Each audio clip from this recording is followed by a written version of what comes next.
Hey there. I just wanted to let you know that next week I will be offering a free live VBAC prep workshop called Three Steps to Have an Empowered VBAC, even without a supportive provider. The two sessions will be on Wednesday, October 9th at 12 p.m. Eastern Standard Time. The second session is Tuesday, October 15th at 2 p.m. Eastern Standard Time. You don't have to attend both. You can attend either one, or you can attend both if you'd like. Again, this will be live. Some of the things I'll be covering in the workshop are how to shift from fear and doubt to confidence and empowerment when it comes to your VBAC, the power of effective communication and boundary setting, and how you can still have a strong support system even without a supportive provider. This workshop is perfect for anyone, whether you're trying to conceive or currently pregnant and preparing for a VBAC. Again, the two dates currently being offered are Wednesday, October 9th at 12 p.m. Eastern Standard Time and Tuesday, October 15th at 2 p.m. Eastern Standard Time. If you want to find out more and register for one of the workshop dates, please go to thehannahgill.com/workshop. As a doula, I've seen women struggle with their birth experiences. I've seen them feel helpless, even disempowered, like birth is happening to them, like it's an event that is happening to them and they are not a part of it. And it's so important to understand that your birth experience belongs to you and no one else. Welcome to the podcast where we get into the real and raw of pregnancy, birth, and postpartum. My name is Hannah Gill. I'm a VBAC mom, doula, and birth educator, and I help women discover their options and harness their inner power to have the experiences they desire. I'm here to support you through the ebbs and flows of these transformative years so we can have open and honest conversations about the hard, the messy, and the beautiful parts of motherhood. This is the Ebb and Flow Birth Show.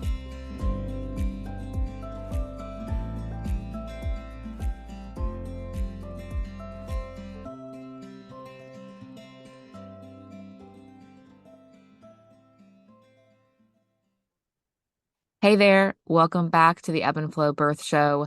This is episode number 3. I am your host, Hannah Gill. And today I want to talk about something that may make people shift in their seats a little bit, maybe get a little uncomfortable, unsettled, defensive. This is a topic of conversation that can bring up some emotions and feelings from people, but I feel that it is an extremely important topic to talk about. So today I want to talk about taking radical responsibility and ownership of your birth experience specifically, but really for your pregnancy and motherhood in general. And really, I want to focus on taking that responsibility and ownership for your choices and being radically confident in those choices. And I want to preface this episode with saying that as a doula and a birth educator, I am not here to tell you what options are best for you or how to do anything. And honestly, I don't really care what choices you make about your pregnancy or your birth or motherhood and your parenting decisions. All I really care about is that you do some self-reflection and inner work to know why you're making those choices and to stand confident and grounded and tall in your decisions. If you're going to make a decision about something, be so confident in your choices that when other people question your choices, you don't question yourself. Don't apologize for it. Don't question it. So with this radical responsibility in relation to birth, why is taking ownership of your birth so important? As a doula, I've seen women struggle with their birth experiences. I've seen them feel helpless, even disempowered, like birth is happening to them, like it's an event that is happening to them and they are not a part of it. And it's so important to understand that your birth experience belongs to you and no one else. So taking ownership of your birth experience and really taking back that power to your inner power is so crucial for your physical, your emotional, and your mental well-being as a whole throughout pregnancy and birth. When you're actually active and involved in the decision-making process for every decision made throughout your pregnancy, your birth, your postpartum, you're definitely more likely to have a positive birth experience and to feel satisfied with how the care you received throughout that process. For example, two women could have the exact same care, and events happen to them throughout their pregnancy and birth. But if they feel like they were not involved in the decisions that were being made, or that they didn't have control over the situation, it can be really disempowering and feel like things were just happening to them and that they were not active participants and they were not involved in the process. And that can spark a lot of negative emotions about their pregnancy or birth, but also can cause some trauma, if they perceive that they were just out of control. And feeling like you have no control over your birth can lead to some major feelings of disappointment or regret or guilt, trauma. And a lot of people who do feel birth trauma, they do so because they felt like they were out of control of the situation and that they couldn't do anything about what was happening. I've heard people describe it kind of like an out of body experience. So they felt so out of control and not connected to the process that it was like they were looking in on themselves during whatever event was happening at that time. Taking ownership and responsibility for your birth can look like educating yourself about the options that you have available to you. And this can be options of different care providers or different birth locations or different interventions that you could have or not have during your pregnancy and birth. So before my first birth, for example, I had no idea that there was such thing as a birth center. I just thought that there was the hospital and home for the options for birth. And then not only learning about locations and providers, but like I said, interventions that are commonly used throughout pregnancy and birth. And having the knowledge of all these options gives you the ability to really make an informed decision that aligns with your values and then the goals that you want for your experience throughout your birth. No matter what type of birth you're having, there's some part of you that has a specific idea in mind of how you want your birth to unfold. Even if you don't make a birth plan, even if you are just going with whatever people around you are doing, you still have some personal want, need, desire for how you want your birth to turn out. Another way to really take ownership of your birth experience is to choose a provider that aligns with your values and goals for birth and communicate your preferences or your concerns to them. Make it extremely clear. So whether you have an OBGYN or a midwife, it's important to really communicate to them exactly what you want and make it very explicit and very clear that you're the one in charge, you're the one making the decisions because you are hiring them to help support you. You are their client, or as they would say, patient. You are the one in charge, and they're the consultants through this process. And making the communication very clear and direct will help them understand your unique needs and can help them work with you to create a birth environment, birth plan, birth setup that meets your expectations. In the US medical system specifically, everything is very standardized. Everything's standard practice. Everyone's basically treated the same based on policies and procedures and with things that are routinely done. But this is obviously not how it should be. We are all individuals.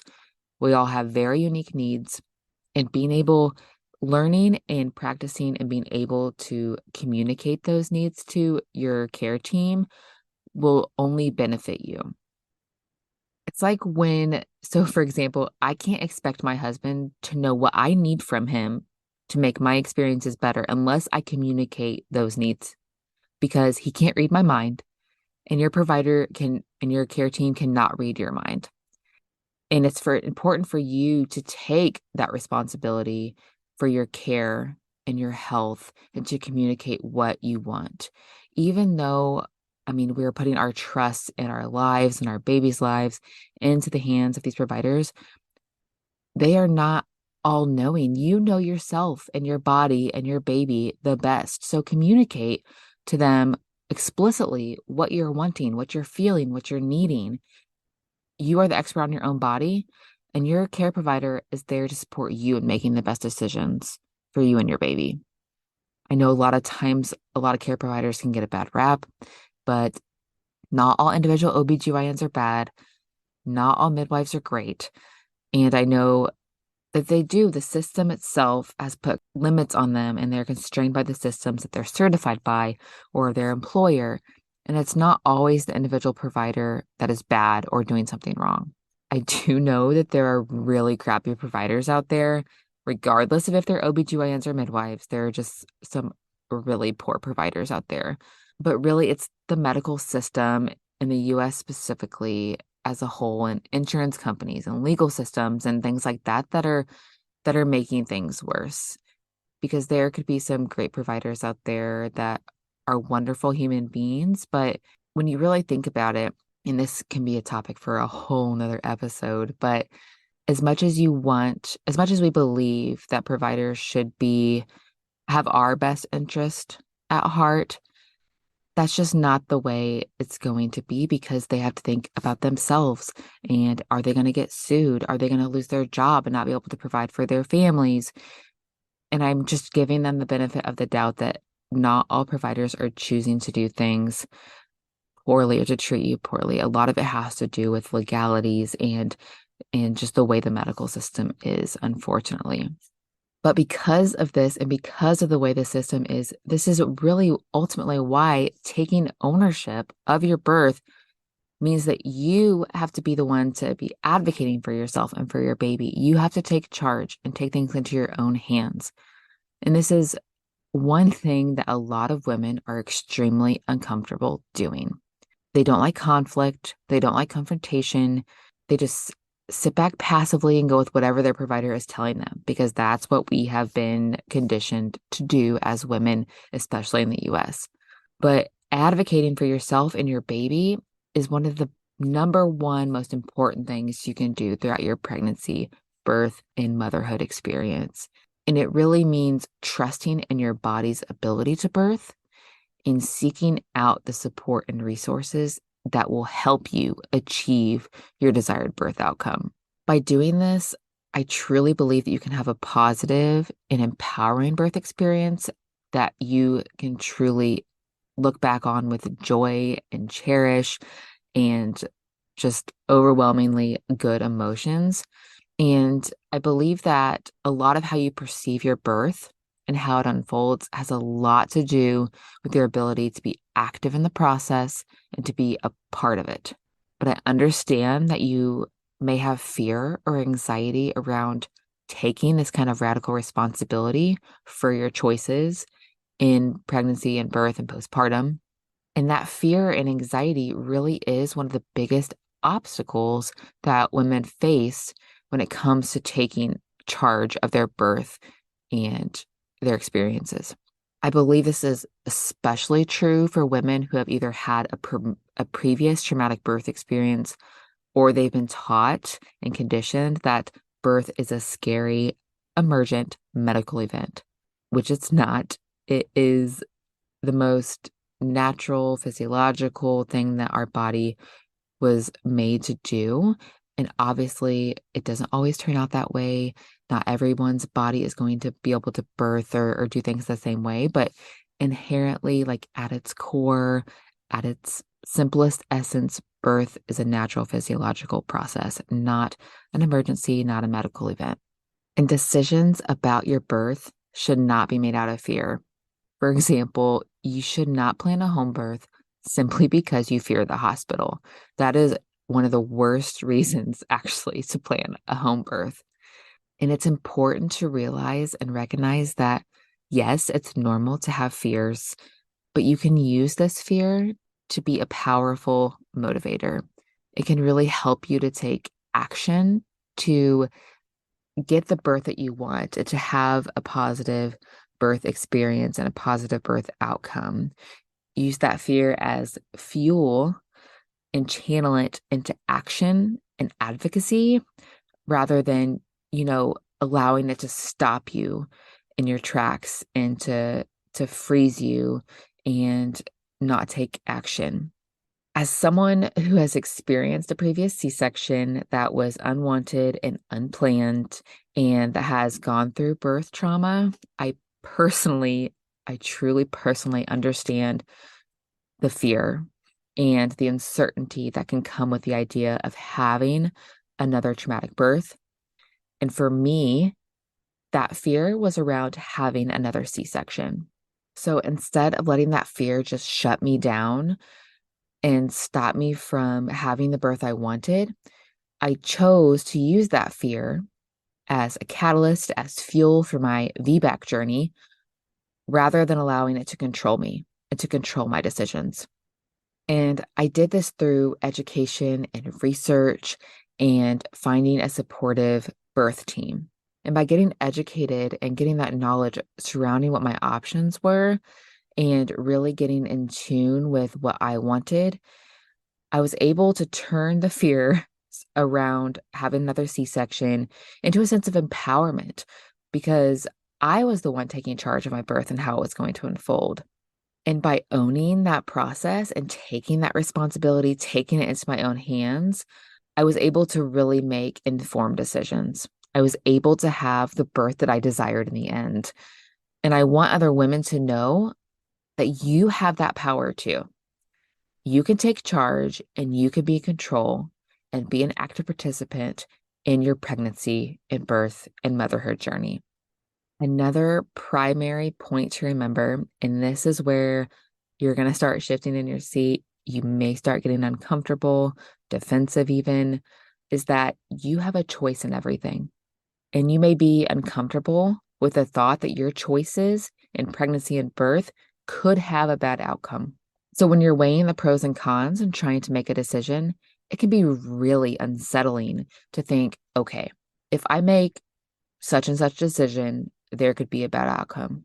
But it's important to understand that birth is unpredictable and bad outcomes do happen regardless of what you do to prepare or what choices you make.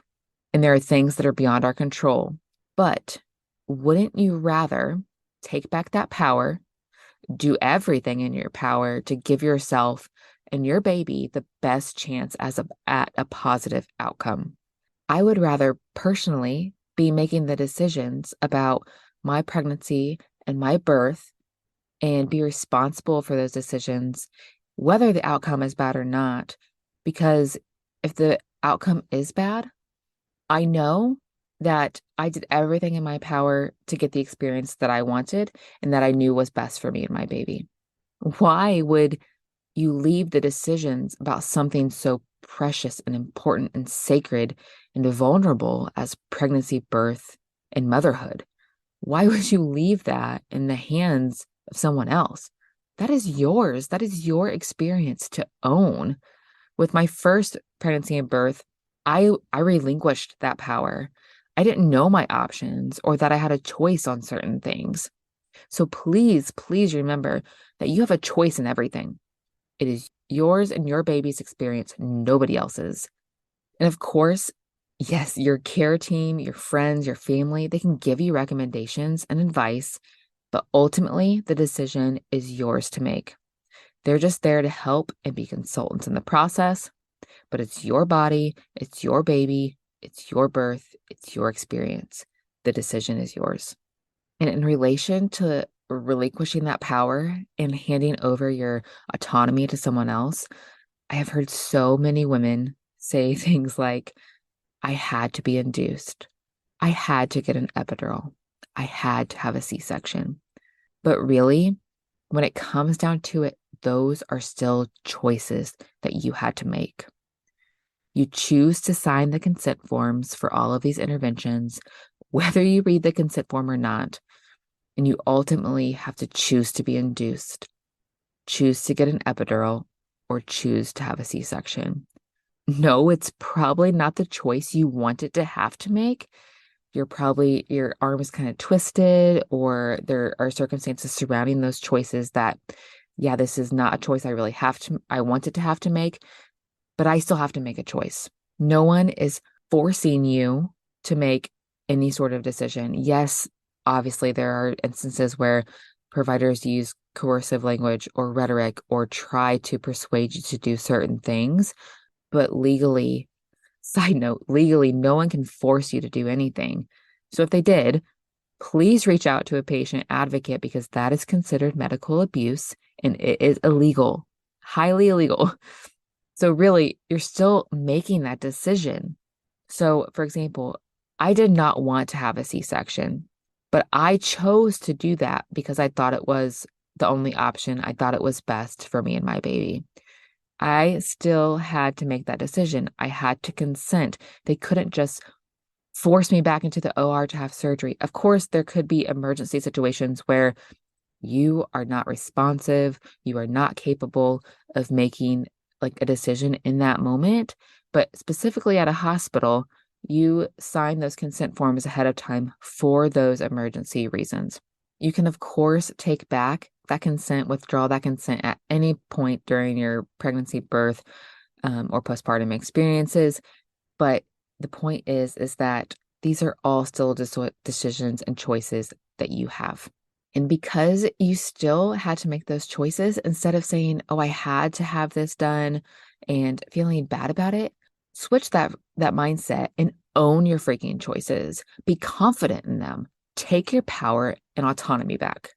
Really, you just, like I said, you need to reframe that mindset. Instead of saying, I had to get induced, say, I chose to get induced because I felt it was safest for me and my baby. I chose to get an epidural because I was exhausted and my body needed to rest. Or I chose to get a C-section because I knew in my heart it is what was best. Shift that power back to yourself instead of to everyone around you. It can really help you see your birth in a whole new light and from a different perspective, and could even prevent some of that trauma. At the end of the day, taking this radical responsibility for your decisions and owning it for your birth, your pregnancy, your postpartum, motherhood, whatever, it's so crucial for achieving that positive feeling and empowering experience about your birth, even if it's not the outcome you want. For example, say I was preparing and planning for a VBAC, but I ended up with a repeat C-section. Even if it's not the outcome you want, you can still feel empowered and in control, knowing that you were the one making the decisions. You were the one taking the power, and you were doing what was best for you and your family, not just listening to what everyone else was telling you to do. In my own personal experience, when I was planning for my VBAC, I prepared for everything. I prepared myself for a VBAC that was unmedicated. I prepared myself for a VBAC with an epidural. I prepared myself for an emergency C-section, an unplanned C-section, a scheduled C-section. I made a birth plan for my VBAC, and I also made a birth plan for a C-section. I was taking that power back and making decisions about every which way my birth could unfold. Even though I didn't want a C-section, I wanted to be mentally and physically prepared in the event that that happened. I wanted to be in control of my mindset and making the decisions about everything along the way. And even if I ended up with a less than optimal outcome, I knew in my heart I would be at peace with it. I would feel empowered and I would feel happy about how my birth turned out because I was the one in charge. I was the one making the decisions every step of the way. And I was so confident in all of my decisions. I did exactly what I wanted, when I wanted, and I took back that power. Even when people questioned me or told me not to VBAC because it was dangerous or thought I was crazy for not wanting an epidural, even in those instances, I felt confident and strong in my decisions. And I am a firm believer that if people are questioning your decisions or getting defensive about decisions you're making, it's because they are wavering and not confident in their own decisions. They have not taken that radical responsibility and ownership for the decisions they are making.